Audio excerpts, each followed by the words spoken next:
MLC గారు లక్ష్మణరావు గారు వాళ్ళు వెళ్తే మీకు కాంటాక్ట్ చేయమంట, జీతం ఎంతో కొంత పెంచుతారట. ఏంటి బాబు గారు హక్క ఎందుకు చేయమని చెప్పేసి అడుగుతున్నాం. కాంటాక్ట్ చేయరట. అందుకని మనం పర్మనెంట్ అని పెడితే కాంటాక్ట్ చేస్తాం కానీ పర్మనెంట్ చేయమనేవాడు. మనం డిమాండ్ ఏం పెట్టాం, కాంటాక్ట్ చేయకుండా. అందుకని కాంటాక్ట్ చేయం, జీతం పెంచుతామంటున్నారు. అందుకని తర్వాత అయినా మార్చుకోండి. ఈసారికి ఎలా జరిగినప్పుడు కూడా ఇది అయినా సాధించుకునేదాకా చేయండి. వదిలిపెట్టద్దు, ఖచ్చితంగా పోట్లాడండి.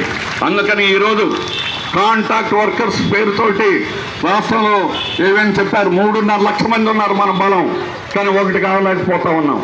అందుకనే ప్రభుత్వం ఆటలాడుతున్నాయి. 3.5 లక్షల కుటుంబాలు రోడ్డు మీదకి వస్తే ఏమవుతాయి? ఈ ప్రభుత్వం ఏమవుతుంది? ఏ ప్రభుత్వమైనా గజగజలాడుతుంది. సర్వ సంపద సృష్టించేది కార్మిక వర్గం. ఈరోజు అన్ని రకాలైనటువంటి కార్మిక వర్గం తలుచుకుంటే ఏమవుతుంది?